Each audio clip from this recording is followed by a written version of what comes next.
Good morning to all and welcome back. I am Jyoti and I welcome you all to the second day of the International Conference on Supply Chain and Logistics Management. It gives Birla Institute of Management Technology and University of Hull an immense pleasure and honor to welcome you all. The conference is intended to provide a platform to bring together the research scholars and the industry experts in the field of supply chain management, operations and logistics, with a particular focus on the emerging markets. We invite research papers and industry applications on the theme of supply chain and logistics management. In this technical session, we will discuss upon our core theme of supply chain logistics, emerging markets, distribution, role of IT and case studies.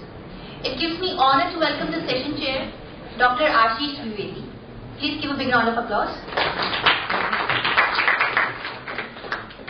Dr. Ashish commenced his career in the financial services industries and then moved to the academia, where he is currently a lecturer at the Hull University Business School. Dr. Ashish is associated with the management of the High-Tech Management Learning Laboratory and is the program leader of a newly created Masters in Knowledge Management. He has previously taught and researched at Coventry University as well. We welcome you, sir.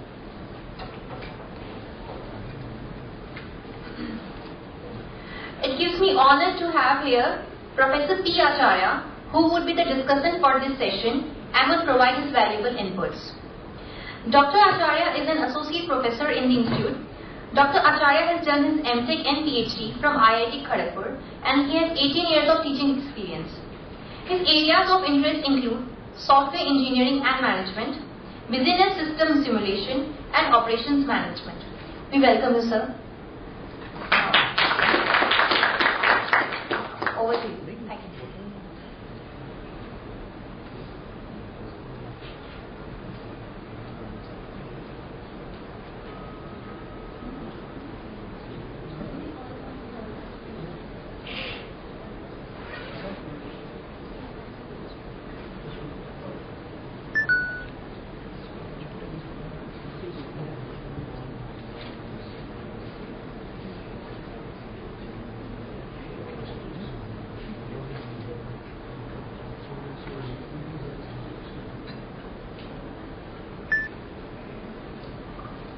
I would now like to request Professor Devi Prasad Dash from ICFI University to present his paper titled IT-Enabled Supply Chain Management for Improving Efficiency in Indian Agricultural Marketing.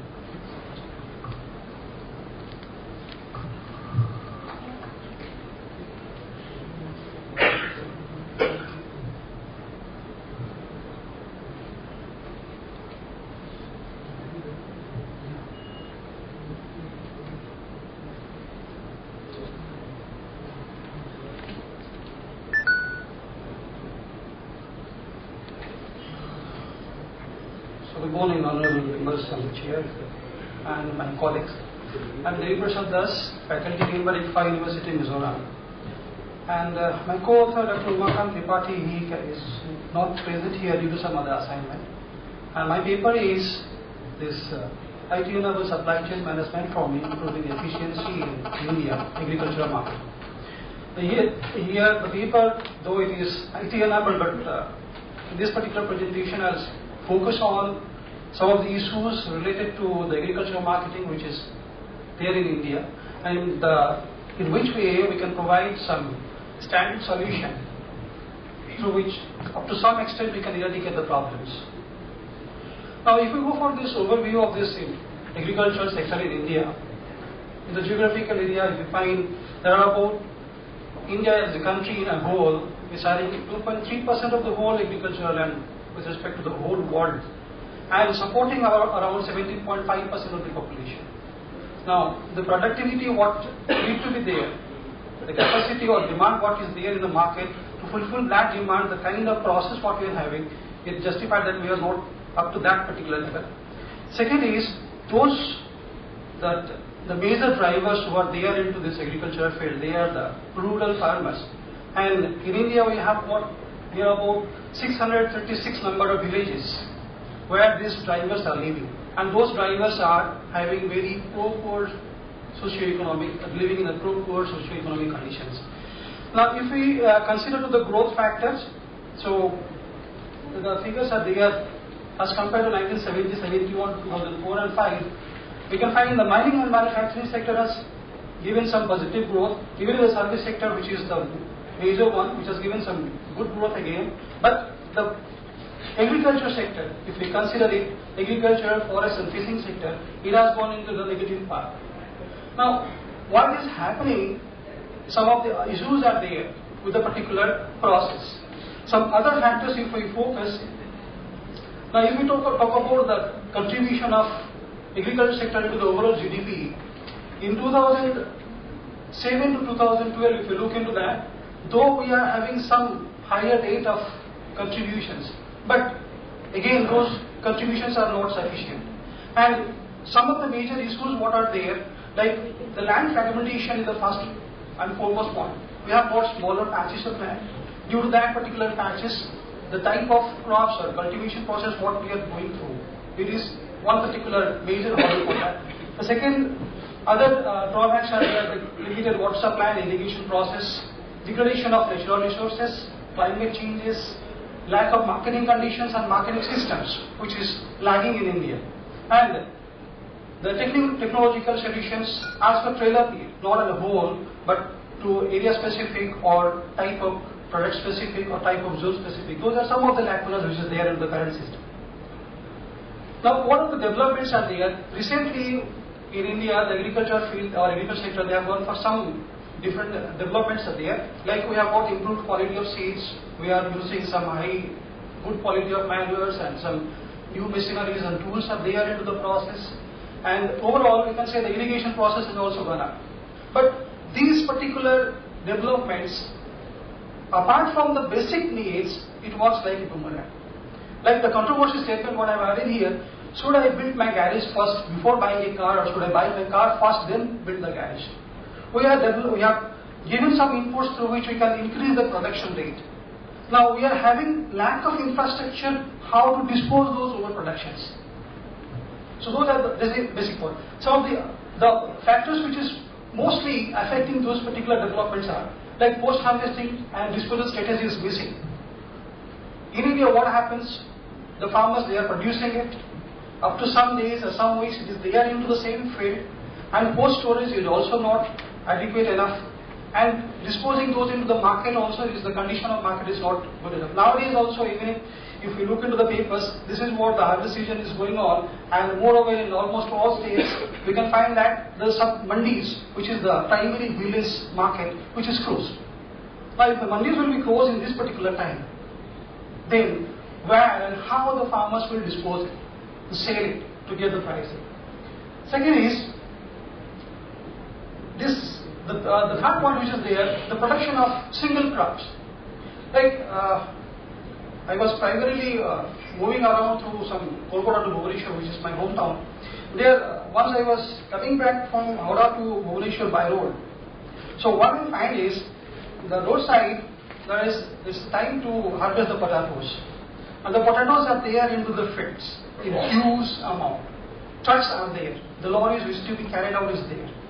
And they are selling it, we cannot believe it, they are selling it at the price of 4 rupees to 7 rupees. 5 days after, some of these issues comes up, and the same potato, I myself purchased it with the price of 70. Now how this growth, from where does this growth come? Is it not reflecting that we are missing out the strategy? Is it not reflecting that some initiatives need to be focused? So my paper focusing on those particular issues, how, in which way we could involve different kind of stakeholders who are there into the ground level, and what strategy can be designed for them, so that the cost of their labor, along with some profit sales, can be generated for the real farmers. Now, the supply chain, if you see, some other factors are given over here. If I move directly to the third point, what it says, being the largest production of fruits and vegetables, what studies reflects, farmers usually lost around 40% of the product due to lack of transportation facility. Around 2% of products, they are processed commercially, and around 7% of value addition takes place in this particular resource. Now, here there are also some other activities involved, which we all know, those are called as the middleman activities. So involvement of larger number of middlemen, and their ratio also somehow increase the pricing, and the farmers are not getting it. Some of the policies like where supply chain can works, the first which I highlighted is product diversification and good farming policies, helps in institutional mechanism for value generation for larger productions, and deriving strategy for pricing and dependency factor with respect to the global economy. Like here, I would like to add one more example. If we talk about the production of cotton. Now, cotton, we are producing it here, fine, but if the pricing in the global market crashes, then who will give the price for those particular farmers? Return those particular farmers are not there. So we should have some kind of information strategies, plans, through which we can match with this global economy also. So this is what my proposed framework model is. I have taken into the smaller part, like the district level associations, and I have divided those district level associations into 3 different groups: stakeholder 1, stakeholder 2, and stakeholder 3. The stakeholder 3, they are the real farmers, who are the farmers, the producers who are there into the village level. Stakeholder 2, they are some of the panchayat level associated members, like village councils, we can say about the ward members, or you can say the SHGs who are they working in the villages. And third, which are there under the block level, like the block development authorities are there, and there are some roles has been identified for those particular groups. Let me go for that particular focus area. So this is what the process pages are. Like, one more thing I would like to say, information and availability of information and usability of the information, those are 3 vital aspects. We can say we have got lot many informations available throughout the websites, different websites, various sources. But the farmers who are there in the villages, are those farmers ready to know what is written there into the standard language of English? It's not there. So first phase, which I need to have it, that is all the informations, the policies, the plans, the initiatives, those informations or web-based information, they should be there into some local languages, so that the common man who is there into the particular village can access it. My question comes, how they will access it? Farmers, fine, they may not have mobile phones, they may not know how to use the mobile phones, or may not have this internet facility with the individually at their home. But the SHGs, what they can do, or the NGOs who are working in the villages, what they can do, they can try to establish a village information system, or what you can say, village knowledge system, you can say.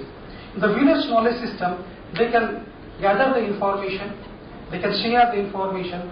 They can train the farmers about the new policies, new frameworks, new subsidy policies or government or market policies. Those information they need to provide it to the farmers. That is the first process phase 1. The third is, now the next process phase, if I say, further what they can do, the SSGs who are there in the villages or the ward members who are there in the villages, they collect the information about the whole geographical area for their particular village. What is the land size available, how many, what is the fertilization capacity the land is having, what is the irrigation type, which particular crop will be best suited for that particular land. So those information they will collect. Now they will pass those information to the panchayat level. So that slowly we are increasing our work field from a small village to number of villages. Same, on the same aspect, those information will be collected and they can be transferred to the block level offices. Now in the block level, what we can do, now we have got a larger or wider area of what we can say the land size. But there we can identify the proper type of crops depending upon the size, the land type, the soil type, the irrigation facilities and the crop type. Then there can be some strategic alignment which can be made with the producer farms. The farms which are really going through that. Like nowadays we have got too many big farms, they are into the real village, they are having they are just financing the farmer to produce the product what they need and they are taking it from there. Somehow this is in minimum respect, I can say they are helping to the benefit of the farmers. Now these are the stakeholder responsibility what I have already said. Like the first says formal farming and informal farming groups by the land size, information passing regarding the groups and cooperative farmings and suggesting most suitable crops or product by considering the local limitations, establishment of knowledge center in villages and educating farmers on the aspect of new policies, supports and better raw material information. The third is, what is highlighted is information exchange and representation through panchayat offices. Process phase 2 which is there, which says identification of agricultural land through various parametric tests like soil type, facilities, fertilities, water consumption level, providing awareness for the farmers on the above criteria and suggesting suitable crop which will be there benefitable for them. Establishing the mandi concept. Now here, like initially I have said, they are producing it, the moment they are going to sell it, the primary market where they are selling it is the village mandi, what you can say the village market is. And if you go nowadays, if you go to the village market, the pricing of the product, what we are purchasing and what they are selling, it has got hell and heaven difference. So governance is required on that particular aspect. So there should be some standard valuation kind of process. Now those standard valuation kind, even if simply we say that no, we will have some pricing strategy over there, but those pricing strategy may not work 100% until and unless sufficient amount of infrastructures are there. Like infrastructures are basic, I can say the cold storages, road communications, those basic infrastructures are required. Then next point is establishing relationship with the subsequent bigger food processing farms and inviting them for the contract farming process, passing government plans and policies and information to farmers and educating them about the relevancy of that particular facilities. And these are the bigger level, formation of agricultural council with members of above mentioned groups and supporting to this ICT infrastructure to establish the knowledge center in village, providing information regarding new crops, subsidy policies and financial assistance, and establishing some private-public partnership kind of structure which will benefit to the farmers. The conclusion says, so throughout that discussion I have said so many drawbacks and sub-initiatives. So finally what the major fact is, if you look to the rural India concept, yes, it is true that the infrastructure what we are having is very poor. Those poor infrastructure with this particular kind of thinking or framework, it may not work perfectly, but initially we need to have build up some infrastructure in that particular respect. At least the minimum infrastructure what we can establish is to educate the farmers. Once we educate the farmers, pass on the message to them, try to groom them, educate them regarding the process of the farming so that the particular issues can be somehow cleared up. This is what some discussion, some information what I have. Thank you.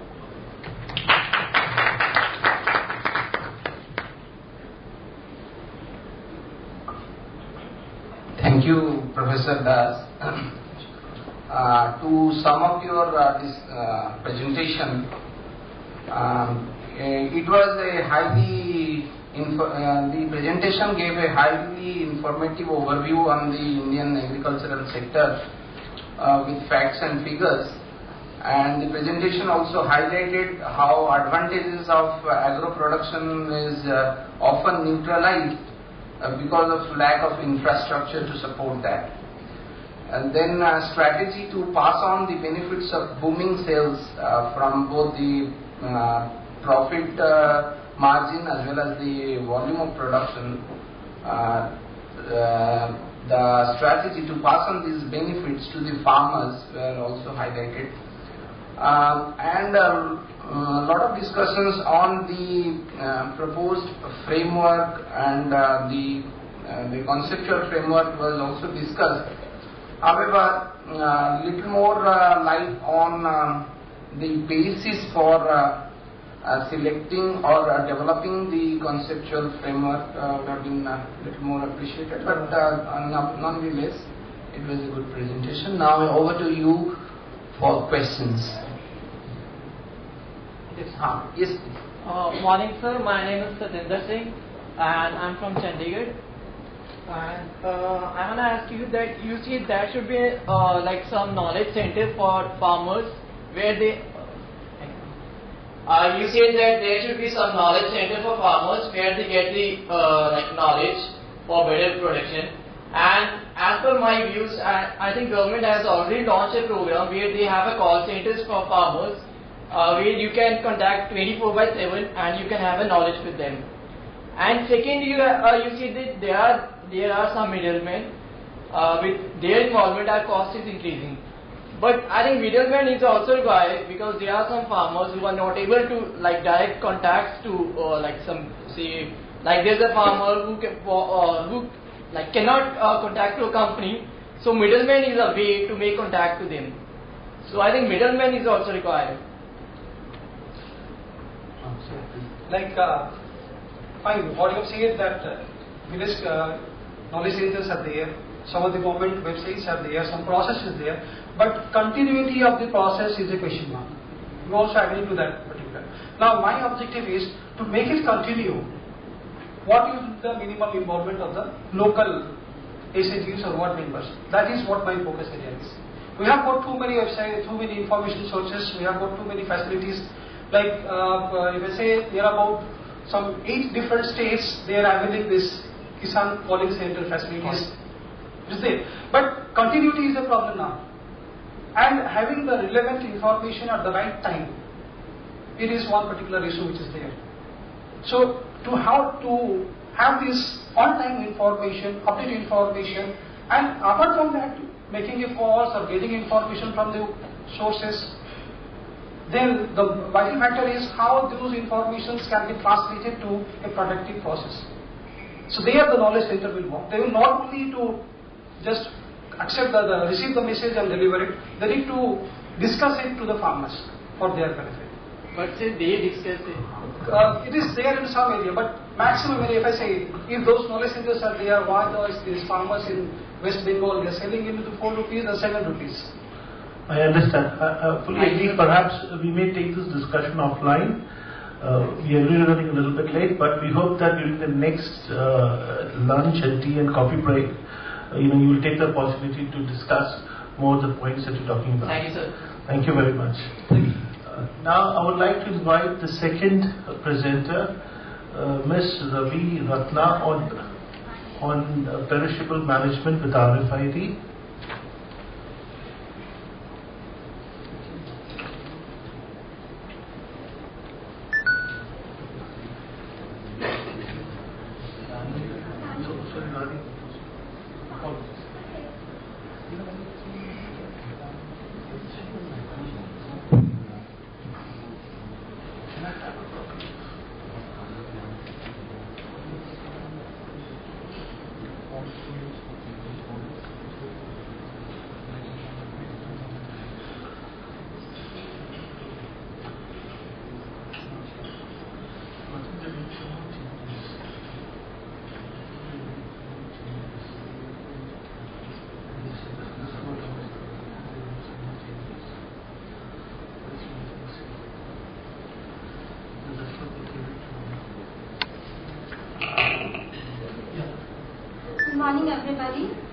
Rani Ratna.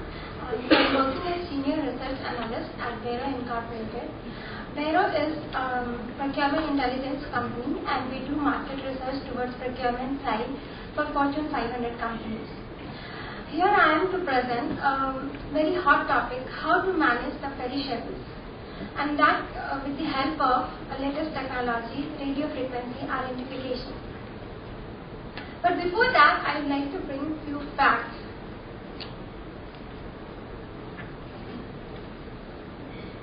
So, the world produces around 4 billion metric tons of food annually, but then 1/3 of it gets wasted every year, which is 1.3 billion tons.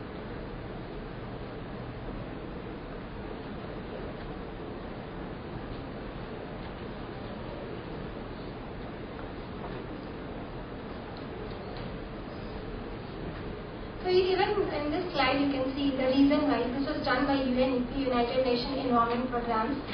This survey was done, and from that they found that most of the waste are happening in the Asian region.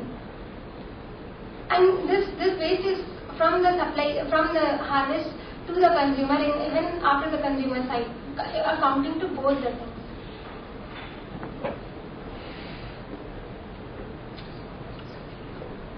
And why this is a big problem? See, even this food, for producing this food also, 25% of the all fresh water gets consumed, and that food never reaches even to the consumer plate. And 1.1 billion of the people in the world, they do not have access to safe drinking water.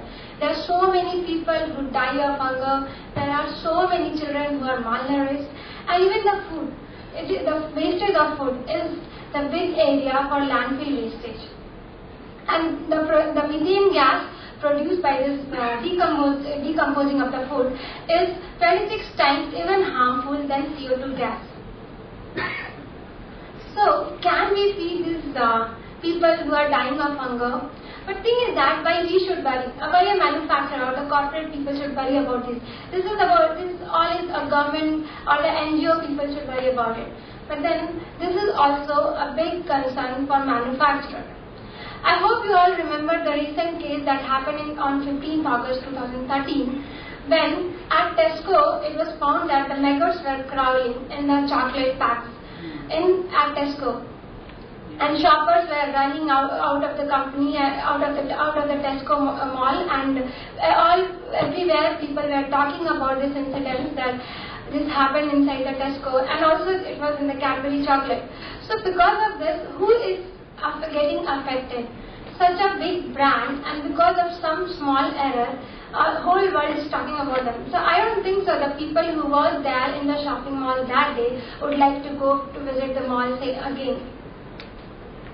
Same way, it's an old case but happened in India, so I thought of bringing this case here. That happened in 2003 in December in Maharashtra.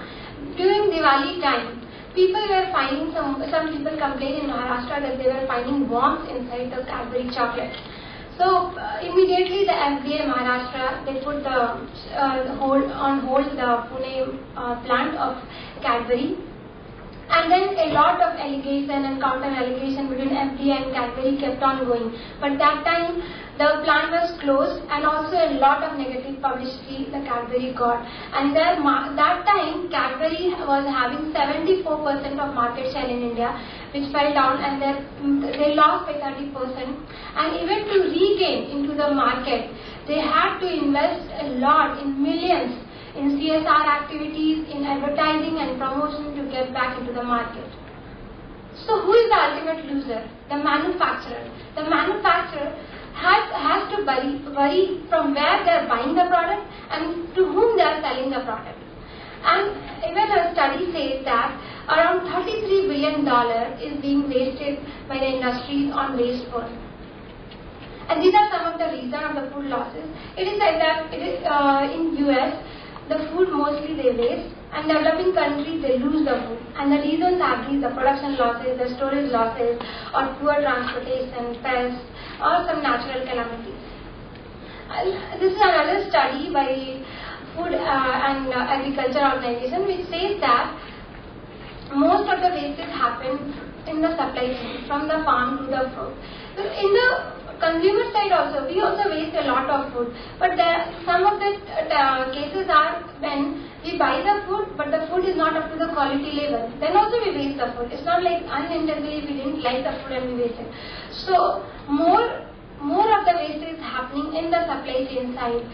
So to save this food and to reduce this wastage, we need to attack the supply chain area. So, but then what is the problem with the perishables is that managing the shelf life of the perishable is really tough. Actually, the shelf life of the perishable, by visual inspection, we cannot see and we cannot understand that after how many days it is going to get expired. So, and the reasons are like if the food is not kept at the proper temperature, or if there was variation when it was in the trailer in the temperature, or some malfunction or some natural disaster. Sometimes food keeps on waiting at the dock for loading or testing.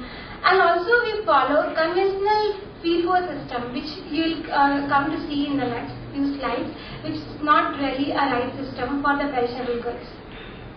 Here, just a small study where it shows that how very small changes in the temperature also affects the strawberries, how it is affecting. Like the strawberries are expected to be kept at exactly 34 degrees of Fahrenheit, then it will have complete 10 days of shelf life. After that only it will get spoiled. But even a slight decrease in the temperature will cause freezing injury, and which is complete loss, and slight increase in temperature will reduce the shelf life drastically. And in the longer route, it is tough to maintain the constant temperature. This is another study by University of Florida, which they did on, they had 3 different trucks, and then they delayed the pre-cooling of the strawberries.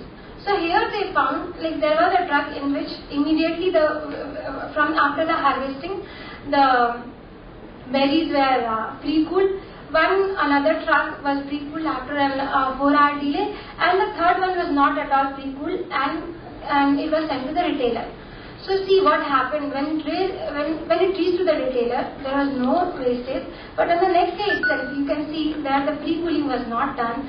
There was a wastage of 41%. And on the second day, 50%. So overall you can see at the end there was a loss of $75,000. 91% of the trailer got wasted, in which it was not pre-cooled. But then how the retailer will know about it?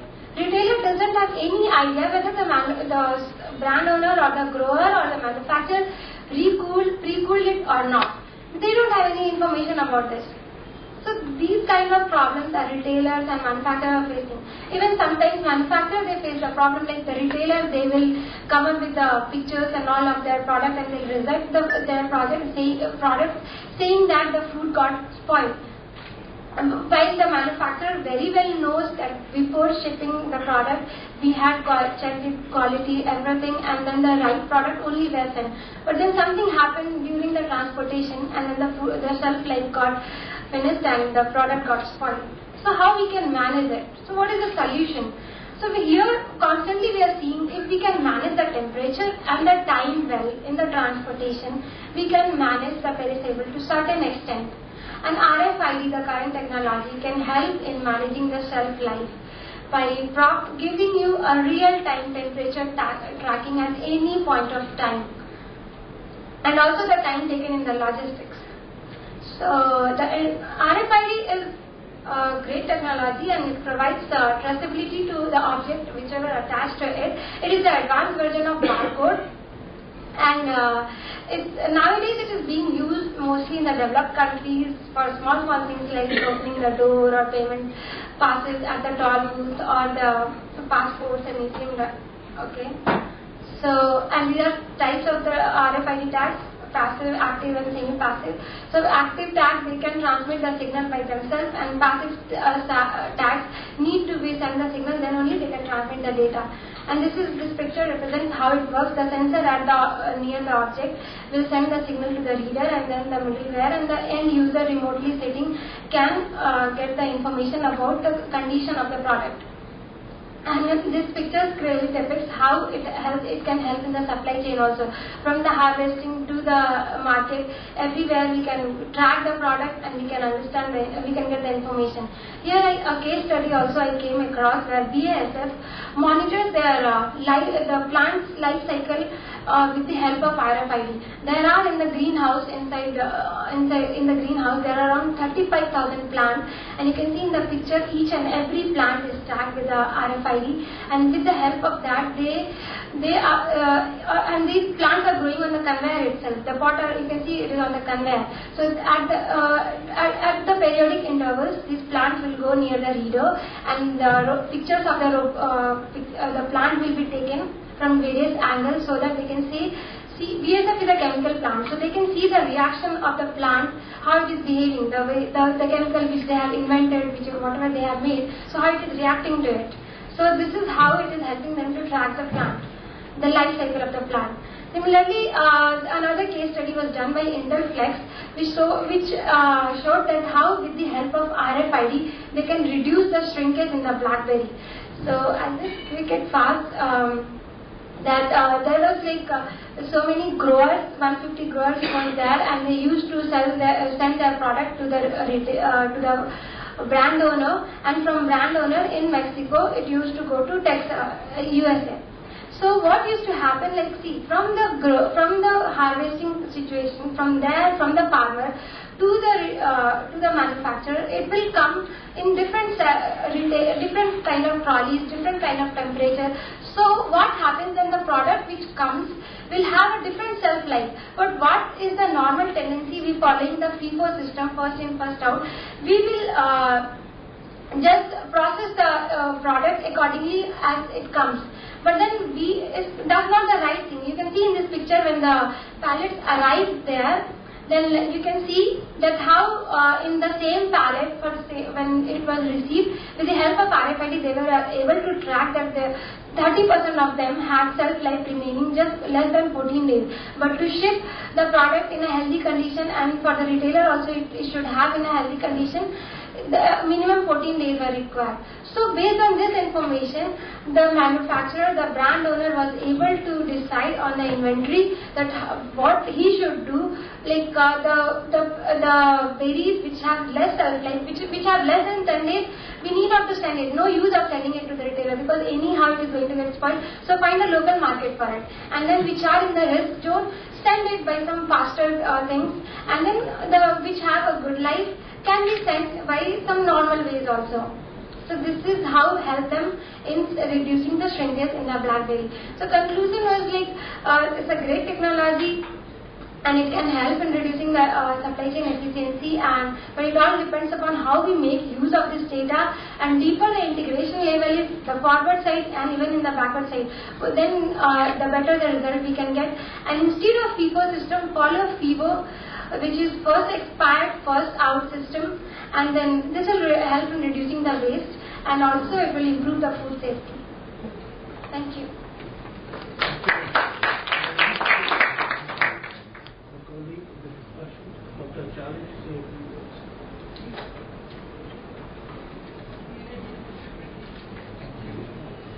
Thank you, Ms. Rani Ratna. Yes. In fact, the speaker highlighted the massive loss that keeps happening in food grains all around the world, and Asia and Asian region being the biggest culprit in that aspect. And the speaker also highlighted the multiple effects of food waste, and the impact of perishability is maximum in companies' business, as was highlighted in the Cadbury's case. The food supply chain and consumer side are the biggest culprit for the losses, as has been highlighted. And the speaker also gave some interesting greenhouse case studies conducted in US, and given a very interesting food for thought, kind of a provocation and in this RFID proposal to prevent the losses in perishable items. So it is something which can be really thought upon. And if the supply side will increase, the cost of the food will come down and more people will have access to food. Yeah, so that is quite an interesting idea. Now I invite questions from the audience.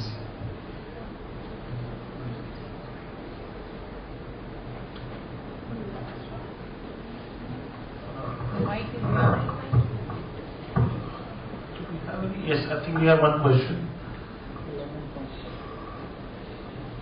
I myself discussed the cases of food cake wastage issue with my students. What we have realized, transportation is really the problem in India. I mean, we have not developed as an industry in transportation.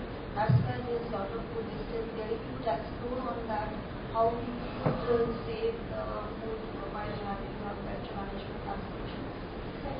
Observation is RFID technology. I see there are many people who are against this. First of all, it includes huge cost. Small investors, small companies cannot think of it. So do we think RFID is a solution basically in the food industry? I talked to the companies who have already implemented it, and they say that they have got the ROI in 1 year itself. So people are keeping wait and watch strategies, small companies. I know it's costly, but then if we see in the long term, it's really giving. The companies who have implemented it, like I have talked to plantation companies who have implemented this thing, and they are really getting very good ROI on this. So they are happy, quite happy with this. But yes, in India it is yet to come. But yes, I talked to the company which was in Europe. So there they are using it and they find it very useful.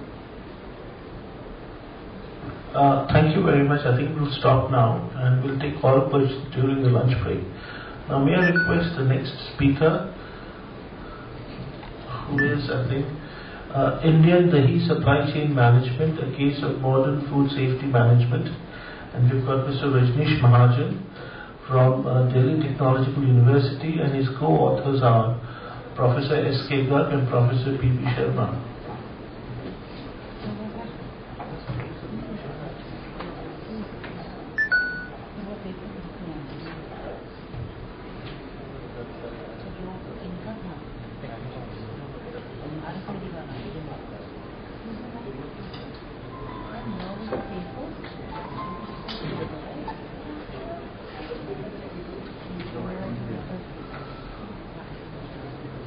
Thanks for a nice introduction. I welcome panelists and colleagues for my presentation. This is flow of my presentation. I will be talking about a case study done in this regard related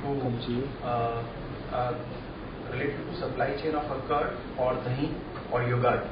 I will be talking about the purpose of paper carried out, the HACCP analysis, which is hazard analysis, critical control points, principles. I will be talking about the benefit of HACCP and latest food safety control systems. I will be talking about standard procedures, operating procedures. I will be talking about the stages of manufacturing of curd or yogurt, case pertaining to Milch Dairy Limited. Milch is a German word for milk, so I am not disclosing the right name of the company, so name is disguised. I will be comparing the two systems related to HACCP and ISO 22000, which is the crux. I will be discussing the conclusion, limitation of the case, and future scope of case study. The more focus on this case is related to implementation, simply implementation at grassroots level of ISO 22000 in Indian dahi supply chain management.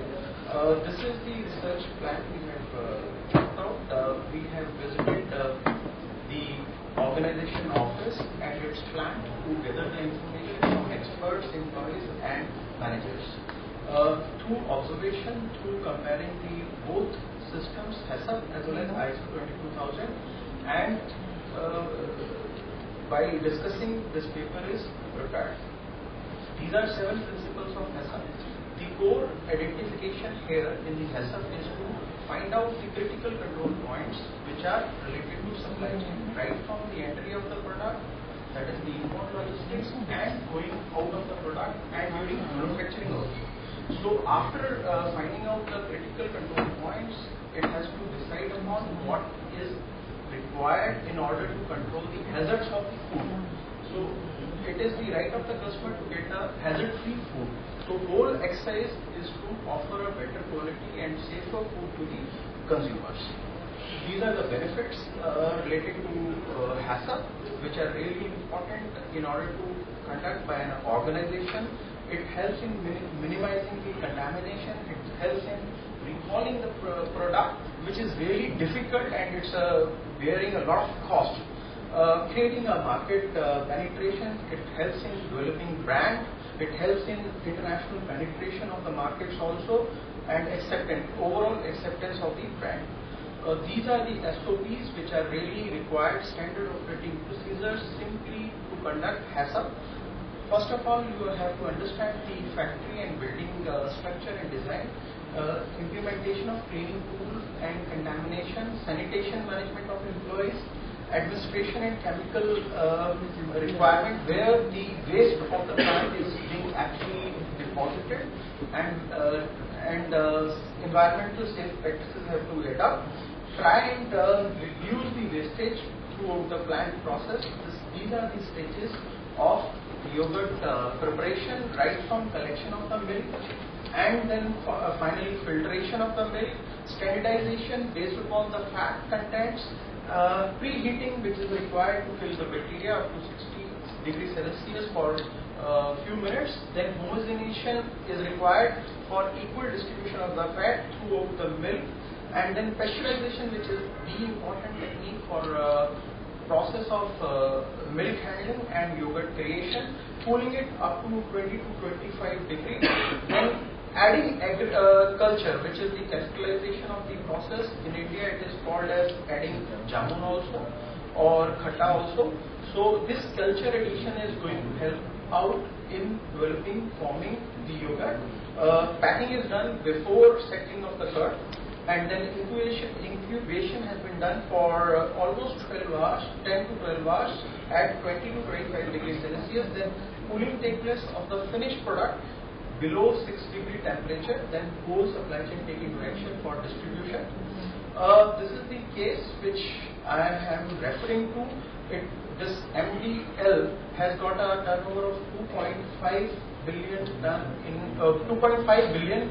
billion in 2012. This is an Indian company. It handles a milk to the tune of 12 million liters per day. The milk is collected from 12,000 milk cooperatives. 3.8 million milk producers are giving the milk to the organization. It is operating through 3,000 dealers, the agents or the distributors, and almost million retailers across India is distributing their product. This is the core supply chain of yogurt. It starts from the collection, dairy itself, the raw milk goes to the plant. Then the handling of the milk is being done by the cold chain. Then the final product is produced as we have discussed in the last slides, and then distribution takes place. Then finally it goes to the retail, from retail to the consumers. Throughout the channel, the minimum below 8 degree temperature is required, plus 8 degree temperature ideally is 6 degree. These are the basic steps which are part of ISO. Right from step 1 to step 5, right from the fresh milk receipt at the plant, whole process has been taken care in terms of documentation is concerned, in terms of dealing is concerned, in terms of taking decisions. In HACCP, if something is find out, it is outright rejected, whereas in ISO 22000, the rejection will take place, no doubt, but the discussion will take place with the vendor also. So it is more manageable, it is more advanced and efficient system. This is the core difference between HACCP and ISO 22000. HACCP is the basic principle, whereas in ISO the HACCP is coordinated properly, even though it is a prerequisite for implementation of 22000. All the processes are well documented, whereas in ISO the all documentation is integrated with the whole process of management. this is the conclusion. ISO 22000 is a step ahead in terms of achieving full food safety. It is an attempt. This paper is an attempt to achieve the core role of HACCP and defining ISO systems and comparing both the systems. This is the new system. It is going to help out more of the organizations, especially in distribution of the food products, especially this company also. If we talk about the limitation of this paper, this is a single case study conducted, not a multi caselets discussed in it. It is a longitudinal research inclined towards a single product, which is yogurt here. It may be due to time and resources limitation. This study is conducted in a qualitative manner. The managerial implication that all the learnings derived from the case can be applied to rest of food, processed food sector, ensuring the comprehensive food safety system in India. Future scope of the study may be an empirical research can be conducted on the food safety system in India using a questionnaire or a large sample. It may be possible also that modeling technique in terms of ISM or system dynamics can be used for further clarification of the food safety systems. I acknowledge senior panelists Professor Ashish and Professor Acharya and DAD for offering me the scholarship for carrying out my doctoral research, and organizers in order to give me a platform to talk about my research, and co-authors Professor Garg and Professor Sherpa and their supervisors also in my doctoral research. Thanks a lot.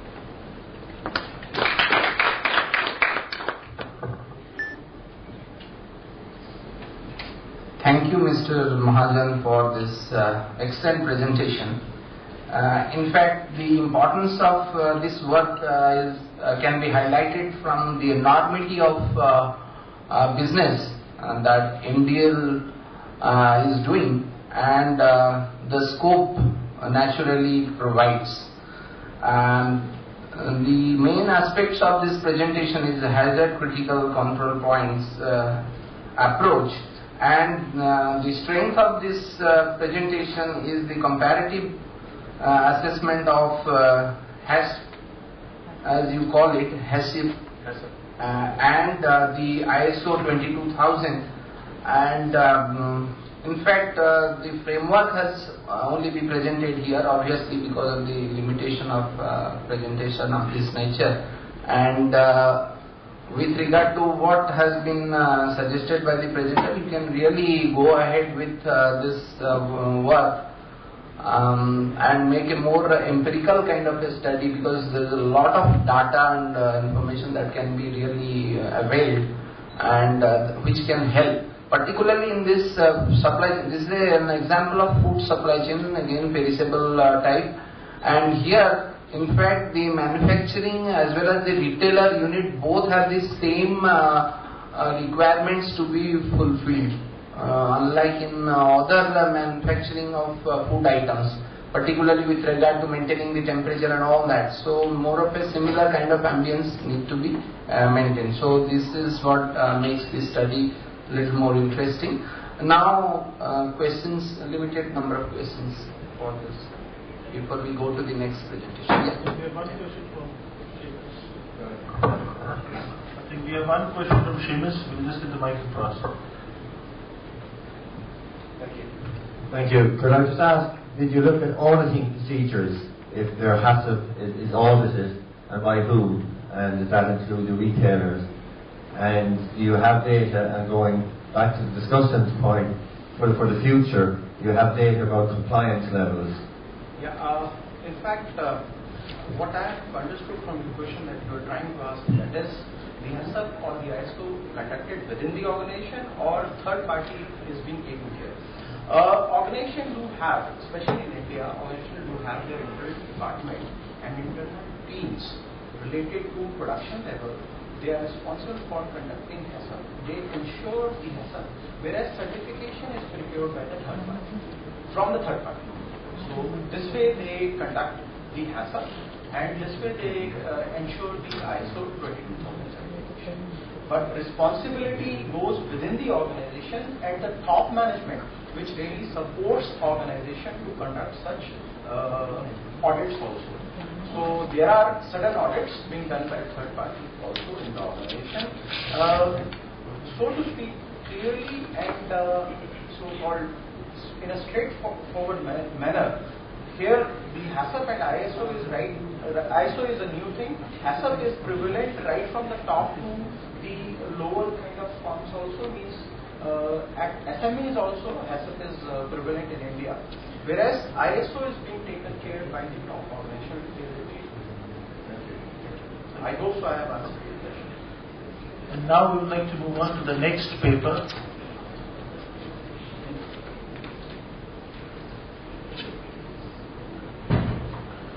Which is a fuzzy ANP and Topus approach for business school selection, a case of NCR by Mr. Vivek Agrawal and Professor Vikas Tripathi, both from the GLA Institute in India, and Professor Nitin Singh from Indian Institute of Foreign Trade in Delhi.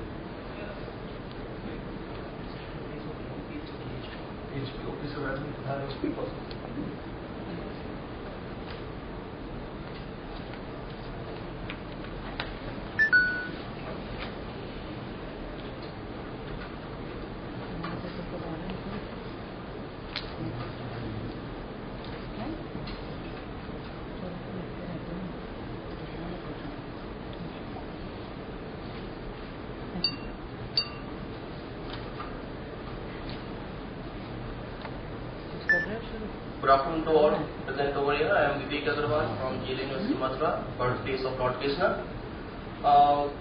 If we see nowadays, so many institutions related to the MBA education, business education are opening, and they are less number of students are attracting from those students institutes. So I thought that just develop a method by which the students or the parents who are seeking this type of education, business education, they have a method by which they can select an institute, and the institute also can use this method for, we can say, improving the quality and improving the factors, and what are those criteria or factors on which they are required more focus. So the rapidization of the education sector in India has resulted in increased competition, and due to this we have witnessed the rapid rise in the number of management institutions in India and abroad also. So if we talk about the selection and the evaluation process of the institute or college or any other industry, so we can say it is based on the multiple criteria decision, because its decision is based on various type of criteria, number of criteria, and the criteria are vary from one person to one person, one parent to one parent, one student to one student. So due to realizing the need, a focused review on the literature was made to understand the subject, and the review highlighted that the conventional methods for such type of decisions are not adequate because of the inadequate for dealing with the imprecise, uncertain and vagueness nature of the assessment, linguistic assessment. So to overcome this difficulty, due to the Icsclm problem, multi-criteria decision-making problem, fuzzy multi-criteria decision-making methods are proposed here with the AHP and TOPSIS. AHP is the analytical hierarchy process which was developed by SETI in 1980 and advancement given in 1983, and it is a very useful technique with the help of the pairwise comparison to different criteria and the alternative for the alternative selection from the various alternative. And the TOPSIS is developed by the Wong and Yoon in 1981, and it is a technique, we can say, technique for the order preference by similarity to the ideal solution. It is based on the idea that the chosen alternative should the most closest and the shortest distance from the positive ideal solution and the farthest distance from the negative ideal solution. The objective of this study is to use this AHP and the TOPSIS or fuzzy TOPSIS methods for selection of the better B school. Other can also use this method for some other selection like vendor selection, location selection, employee selection, teacher selection. Institute also use this to student selection also. The first I am taking the AHP. In this, there are requirement of minimum 3 levels. The first level define the goal. Second level define the criteria on which we are selecting our goal. And the third layer is for the institute. I am taking 5 institutes from the NCR region, like they are named B1, B2, B3, B4. And if we want some more criteria, we can also add some sub-criteria also after the second layer. For example, A1, it is denoted to the infrastructure. In infrastructure, if we want some more questions, some more sub-criteria, we can also add those sub-criteria in infrastructure. Similarly, we can also add some more criteria in other criteria which we have taken here. These are the 5 institutions of the NCR which I have considered. MP institutes with GPTU, affiliated with GPTU, Uttar Pradesh Technical University, now it is GPTU. A standalone university department, PGDM institutes, MBA institute with GPTU as a part of engineering college, and PGDM institutes with other colleges also, means with other courses also. So I have taken only, for the presentation I have taken only here the first expert opinion. Basically this criteria is based on the expert opinion. It depends on you, or it depends on the decision maker, that how many decision makers he is selecting. I have taken 3 experts opinion. So this is a pair-wise comparison for the first criteria, that is infrastructure, and the pair-wise comparison, these B1, B2 are the school, or we can say institutes, that there is B1 between B1. I think there is no requirement for the comparison because it is obviously 1. B1, B2, the infrastructure facility is same. So decision, the expert's opinion is okay, it's 1. B1 and B3, if we compare the infrastructure, that B1 is having the half infrastructure related with as compared with institute B3. Now on the basis of this, the lambda maximum has been calculated for the consistency of the table, because when we are making the pair-wise comparison, so it's necessary to check the consistency of the table. Because if consistency does not exist, so we cannot interpret the good result or the better, we cannot give the better conclusion or result. So to check the consistency of the table, the priority vector or eigenvalues has been taken with the help of various mathematical methods, or simply we are using a matrix method.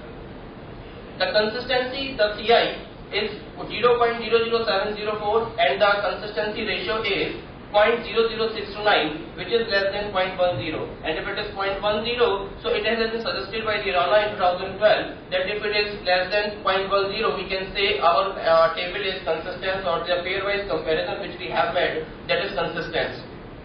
So with the help of this, with the expert opinion of the first expert opinion, second expert opinion, third expert opinion, we have taken conclusion, we have find these weights on the infrastructure, and in the same way, in the same fashion, now we can continue for all the other criteria also.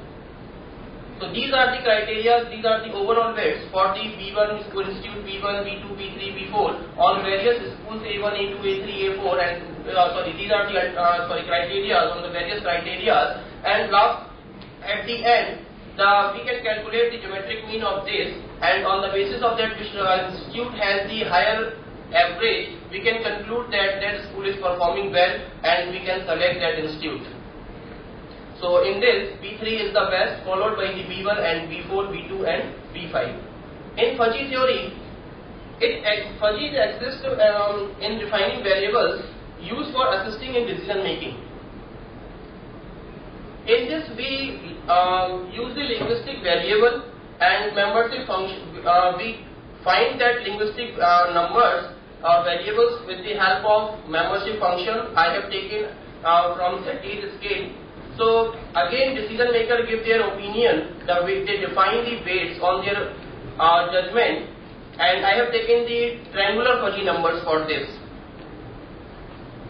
And this has been taken the rating on the basis of the alternative for all these 3. I have taken only 3 institutes in this, B1, B2 and B3, and I have taken the judgment on rating or from the decision maker again in the form of TFN. And when we are taking the TFN numbers, triangular fuzzy numbers, so it's mandatory to normalize, or we can say simply to check the consistency, to remove the vagueness from the table. So from this has been the distance measurement, because as initially I told you that shortest distance from the positive side and the farthest distance from the negative side, and it has been concluded that B3 is again the number 1 institute for the, if you want to select, we can select the B1 institute, that is PGDM institute. Future research can also use, for this research we can also use the different methodologies like ANP, we can also use ISM, we can also use TISM, and the expert opinion, in place of 3 or 4 expert opinion, we can develop a questionnaire and conduct a survey type thing and then apply these methods. It can also be conducted in different economies for the same and for some other industries, for some other selection. Like as I told you that vendor selection, location selection and others. So these are the implications. These research can suggest the academic institutions to focus on the criteria which are most admired and demanded by the students, and it can also be helpful for individual practitioners of any field having problems related to the MCDM. This method can help to them find a better solution by providing a quantitative framework. And the lastly conclusion is that B3 is the best school in the NCR region, and the project submit a good idea for selecting a best school in NCR for a fresh student depending on various criteria. This criteria may be changed for student to student, so they can modify this according to their requirement. And then, thank you.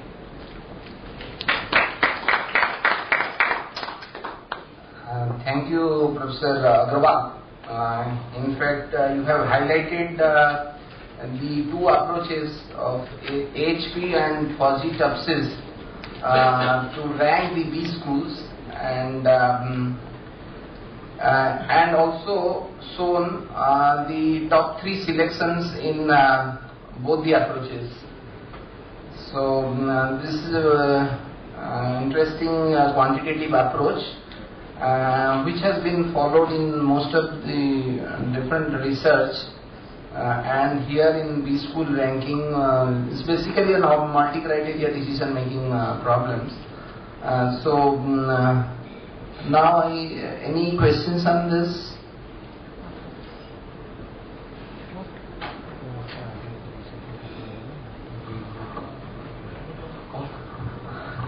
So, in fact, I will ask the question for a change. The issue will be when you have top 3 selections in both the categories, when these values are very close to each other. How do you say that this is one for the most preferred? This is like this. When the values are so close, very close to each other. Then we compare the sensitivity analysis on that. Achha, sensitivity analysis. Little more on that. Little more, yeah. Sensitivity analysis we can know, but proceed which changes criteria or values. Okay. These are 2 of the approaches. There are many other approaches, quantitative approach to come up with similar outcomes, and they can be compared, of course. He has presented 2 approaches. I think that's a very interesting presentation. And now I would like to invite the last speaker, a framework of third-party logistics across national review by Ms. Smriti Asthana from Birla Institute of Management Technology. Of course, all of you must be knowing Smriti very well. She's been working very hard, and she helped us to organize this entire session. So we look forward to hearing from her also, and she's a doctoral student here. So we look forward to hearing from her. Thank you for the introduction. Good afternoon all. I am today standing before you to present my research paper on a framework of third-party logistics across national literature review. I am working under the kind guidance of Dr. Rahul Singh. He is working as my supervisor for my doctoral program. The structure of my presentation shall include purpose of the study, introduction about 3PS, design and methodology of the research, findings, research, contributions and limitations, future scope, and summary and assessment that I have done in the literature. The purpose of the study, as mentioned, is to provide a cross-national framework for the literature review in the field of third-party logistics. To give a brief introduction about third-party logistics, I start with a research paper by Professor Rob Scott in the year 2009, wherein he had mentioned in his paper Logistics Innovation that the world is becoming smaller today and the organizations and the firms are procuring or sourcing their raw materials from other corners of the world. So, further giving the definition by the Council of Supply Chain Management Professionals Glossary, a firm that provides multiple logistics services for the use of customers is a third-party logistics company, preferably providing services that are integrated or bundled together by the provider. Among the services provided are transportation, warehousing, inventory management, cross-docking, freight forwarding, and packaging. This definition was last updated in February 2010. Continuing with the small further definitions as quoted by different authors, Field in 1998 defined third-party logistics service providers as companies that provide a range of logistics services to outsourcing companies to coordinate the transfer of goods and services from one place to another. Carrying forward, Lau in the year 1999 defined third-party logistics service providers as the outsourcing of logistics activities to the other companies such as transportation, warehousing, inventory management, with other value-added services such as pick and pack, assembly, repair, and reconditioning. According to Qureshi in the year 2007, he said outsourcing of third-party logistics services is defined as the provision of a single or multiple logistics services by a vendor on a contractual basis. Going further with the design and methodology of this paper, the research papers between the years 1995 to 2012 have been retrieved, and these papers include articles, peer-reviewed research papers published in different peer-reviewed international journals, selected reports and working papers. A total of 148 documents and papers have been scanned, and 95 research papers have been studied, classified and analyzed on the basis of profile which is country-wise and author-wise. Then there is factor profiling and content and methodology related issues as given by different authors in their case studies or research papers. This is a search mode based on the keywords of third-party logistics service providers and logistics management in the abstract of different researchers. The search of the database has been conducted from supply chain management, operational research and marketing journals for the set purpose of the literature review. Going further, I have prepared a brief journal and article identification from where we have chosen these 95 papers and surveys. This is a list of all those journals wherein different papers relating to third-party logistics have been published. Asia Pacific Journal of Marketing and Logistics, Asia Journal of Shipping and Logistics, International Journal of Physical Distribution and Logistics Management. It has 24 papers in the field of third-party logistics. International Journal of Logistics Management, this we all know and we want our papers to be published in this one, Icsclm. International Journal of Operations and Production Management, this has 2 papers in third-party logistics area. International Logistics and Supply Chain Congress, International Journal of Production Economics, Irish Marketing Review, Journal of Business Logistics, Journal of Information Systems Technology Management, Management Review News, Transportation Logistics, Business Review Cambridge, Supply Chain Management International Journal, that is commonly known as SCJIM. Reports, there are 11 reports which we have referred for this purpose, and there are few others which are being categorized for the set purpose of the literature review. So in totality there are 95 papers that we have retrieved.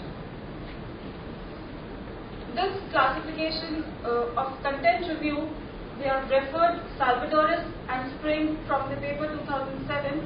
They have given a classification or research agenda on a similar line of classifying the research papers. So this is again a further classification of those 95 papers.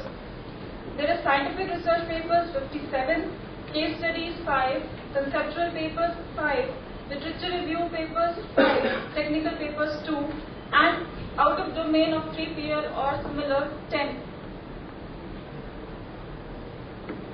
Going further, we are have again done a research paper profiling on the basis of country and topic. So those 84 papers which we have retrieved for the purpose of literature review, they have been categorized on the basis of country and the topic which have been conducted. The purpose was to identify the cross-nationality of the research teams. We have identified 17 countries and broadly 12 topics in which the research have been conducted during 1995 to the period of 2012. The countries are USA, India, UK, China, Denmark, Saudi Arabia, Germany, Sweden, Cyprus, Finland, Singapore, Australia, Turkey, Greece, Italy, Netherlands, and Korea. Another profiling for the literature review we have done on the basis of authors. For this, we have referred and followed the papers developed by Sui Oi in the year 2009, wherein they have categorized the authors on the basis of their research work. The criteria which we had selected here is the university affiliation of authors and co-authors and the countries wherein the research work has been conducted. So, from this table, we have identified 91 authors and co-authors from 17 countries.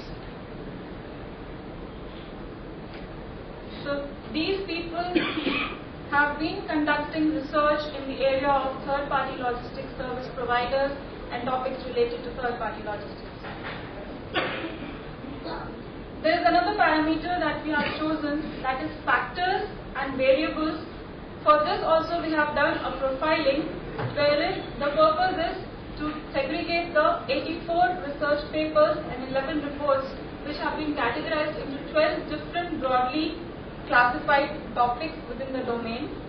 The factors and the topics of the research are again I'm mentioning from the time period 1995 to 2012, and the broader classification is related to customer relationship, performance management, third-party logistics usage, talent management, logistics outsourcing, role of information technology, service quality, environmental factors relating to 3PL and logistics, and future trends and scope. This review has attempted to elaborate the factors, their interpretations by researchers, and their contributions.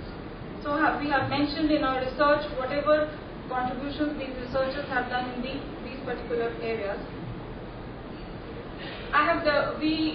Both the authors have developed a matrix for the study and the research tools used by the different authors, different researchers.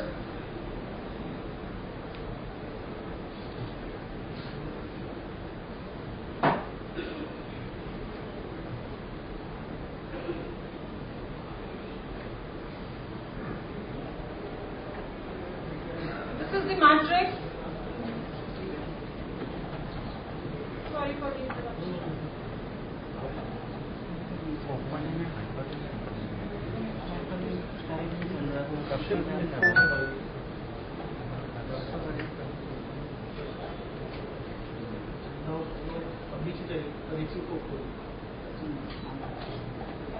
This is the matrix for the research tools that has been used by different researchers during the time period. We have identified 11 variables and 17 research statistical tools. The 11 variables are service quality, organizational performance and operational efficiency, customer relationship, information technology and 3PL, financial performance, choices and allocation of 3PL services, relationship management, benefits of 3PL, cost performance, environmental issues, intellectual capital in the third-party logistics area. And the statistical tools used by researchers are SEM, that is structured equation modeling, DEA, data envelopment analysis, regression analysis, factor analysis, SERFER, gap analysis, T-test, logographics, lexicographics, Delphi, AHP, as other micro researchers have used, rank correlation, cluster analysis, ANOVA, chi-square test, TOPOSIS, resource-based view.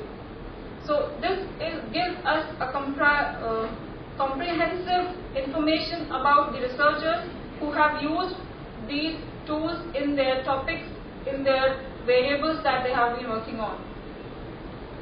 We have also mentioned the names of the researchers along with their year of publication, like Sahil Al-Ibrahim had worked in 2006 and He Shuing has worked in 2012 in the area of service quality with tools like SEM. So this is what we have developed.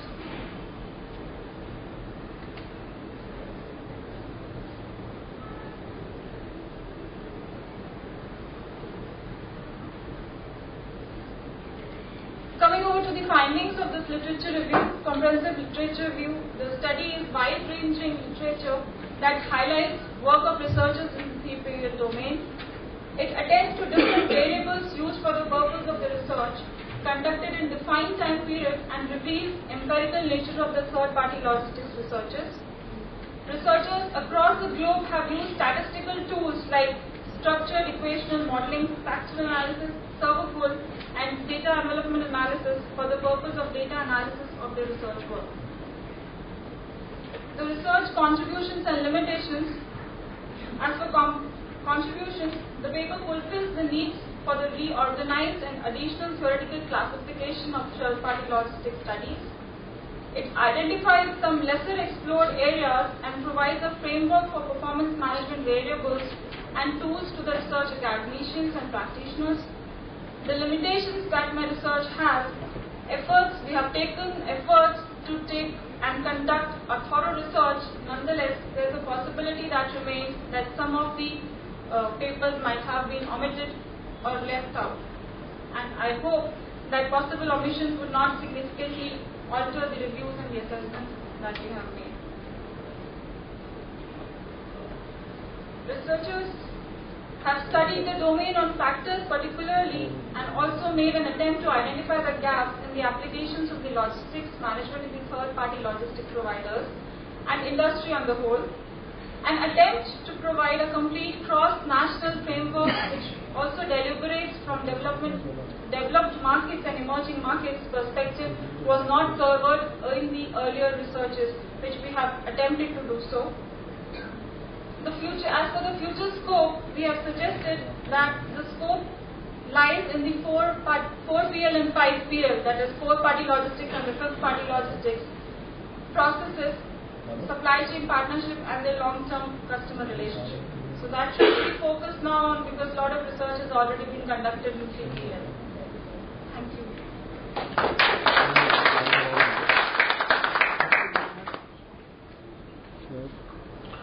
Thank you very much for that. It was a very interesting presentation. I would like to invite the discussion first. Give us comments. Thank you. Thanks, Smriti, for this wonderful presentation. The general observations about this presentation is it is basically a review paper. The basis for the paper is the 142 different research papers which are collected and later reduced to 95 papers. And this presentation comes up with interesting country, author and region specific matrices. But the one which will interest the future researcher most is the factor profiling and also the research tools. That is where the interest lies for most of the budding researchers. As regards the limitations or the way of missing out on some key papers, slightly alternate approach could be if you can retrieve a standard website like Scopus. If you retrieve the Scopus directory and all the papers there, then that issue of missing out or maybe that issue of getting biased or pick and choose kind of thing will be eliminated. Otherwise it is an interesting one. And the thing is that these review papers have a huge amount of importance. If we go by the Masari paper of 2003 on ERP, and the kind of citations it has invited in last 10 years, that shows how the new researchers in a particular field are interested to know in one package everything that has really happened and can possibly happen. Thank you once again. Thank you, sir, for the information. During my research, I have worked on Icsclm in Emerald journals and others also. So still there, I mentioned a limitation probably. Thing is that if you go to Scopus directory and mention the year, year range, and give the basic keywords, and you will get the whole glossary of papers. So you don't have to really do all this exercise of picking it. That's what it is. Thank you. Would anyone in the audience like to comment? Yes, I think we got Christos. Hi, thank you for the presentation. It was really interesting in mapping the current knowledge, basically, and methods in relation to 3PL. I think what you could do, in my view, and fairly easily, would be probably to add a timeline, a historical perspective, how this knowledge about 3PL has developed over time. And we're not talking about year by year, obviously, but since it was initially conceived, if you want, defined, to what are the topical issues nowadays and how it is perceived, basically, more currently, if you want. I think that could give an interesting perspective into areas of future research as well. Thank you. Welcome. That was a nice presentation. Thank you. Does anyone else have a question? Well, I'll just wait before I start off. Well, Smriti, I think my question is that it was a very interesting thing, and one of the ways that you could easily extend it without doing a lot of work. One of the ways that you could easily extend this work without a substantial effort is that A, you follow the advice given by my colleague, but secondly, you document the process as a systematic review, because what you have actually done is a systematic review. You had selected a topic, you selected some keywords, and that fits it within the concept of a systematic or a scoping review. Scoping review is more popular in health sciences or healthcare sciences, but both systematic reviews have also emerged from healthcare sciences. So that is one thing that you can easily do. So you change the way you're positioning your paper, and you use the term systematic reviews, and you do the Scopus, and you do a search on Scopus or ABI Inform. Sorry, you do a search on Scopus or the Web of Knowledge. One of these two big databases. The second point that can really extend is, of course, what Christopher said, is to add a timeline. But also, maybe you could have a detailed discussion that why did the authors select a particular method.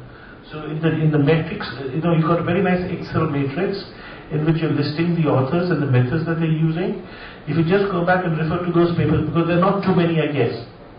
They're a small reduced set from your 94. And then you say which method was used by which author for which technique. So you also have a rationale for the difference of a technique. And believe me, this has the potential of making a huge contribution. Because, and I'll give you a very personalized case. One of the people whom I really admire in India is a gentleman called Professor Sameer Srivastava, and he's at IIM Lucknow. And he managed to publish a paper in 2004 or 5 or 6, something around that time, in International Journal of Management Reviews, which was then edited by a colleague of mine, Professor Steve Armstrong, which is one of the top journals in the world, which is what you can target after some time, after you're done with this extension.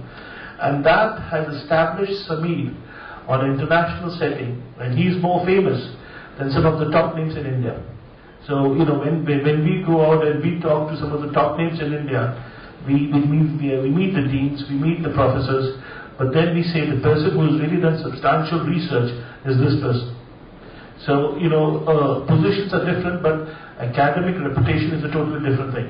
And you have the potential of really making a substantial academic reputation at the start of your career, because very few people do this at the start. So that's a great point. The other point was perhaps you need to defend, not defend, I'll rephrase it, perhaps you need to have a brief discussion on why have you selected 3PL rather than 4PL and 5PL. And I would argue that perhaps, and in my view, I could be wrong, is that 3PL is still relevant in certain economic contexts. Now, whether you take a developed countries or a developing countries angle, and what strands you take of your argument, that is up to you. But if you can justify that, I have done a study on 3PL for these reasons, and I'm looking at the methods that was used for data analysis. That itself makes it a very narrow, manageable topic, and that suddenly establishes a reputation. Because one of the things I noticed was there was no 4-star journal like JOM, and I think if you get it right, have a shot at JOM. If you get through, you're set at the beginning of your career. So thank you very much. A very interesting and a very thorough piece of work. I'm really impressed with it. Thank you. Now what we would like to do is, because we had one paper that was missing, so I would like to open the floor to the audience if they want to just discuss anything or raise any points that they think are relevant.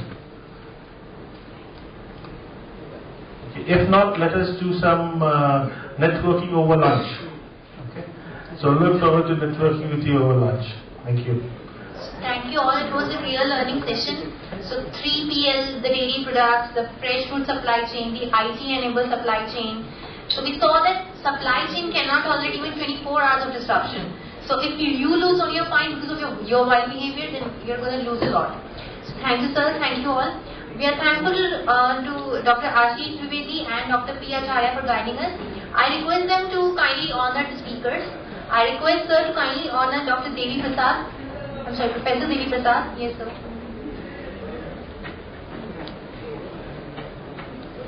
Please give a big round of applause.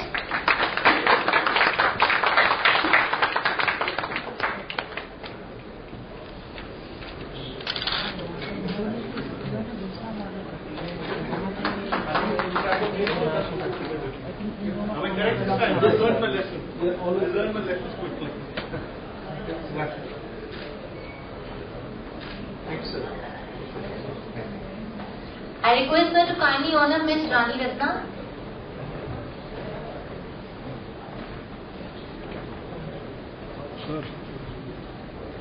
Sir.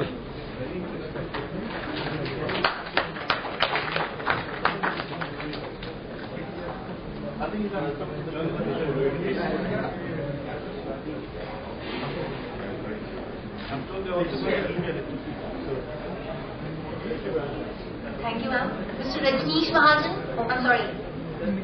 If I'm not wrong, Mr. Rajneesh Mahajan. For giving us a new insight about the supply chain system.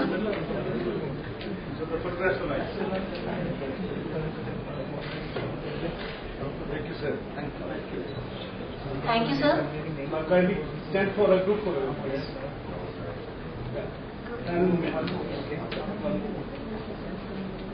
Okay. Thank you, sir. Thank you, sir. Mr. Vivek Agrawal. For having a new system on the selection of CP schools.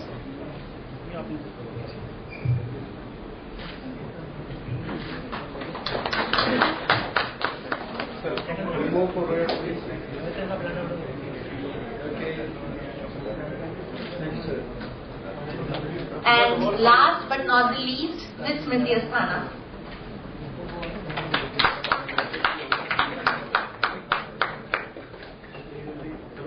No, photograph from here.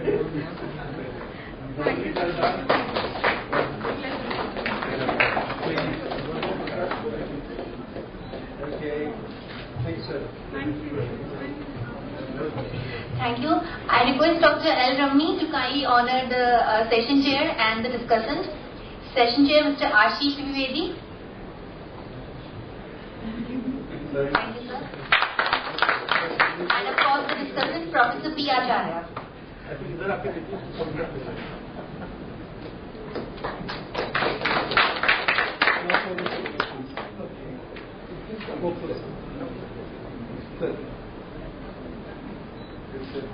Thank you. I will see you all over lunch, and hopefully we can network. Thank you all.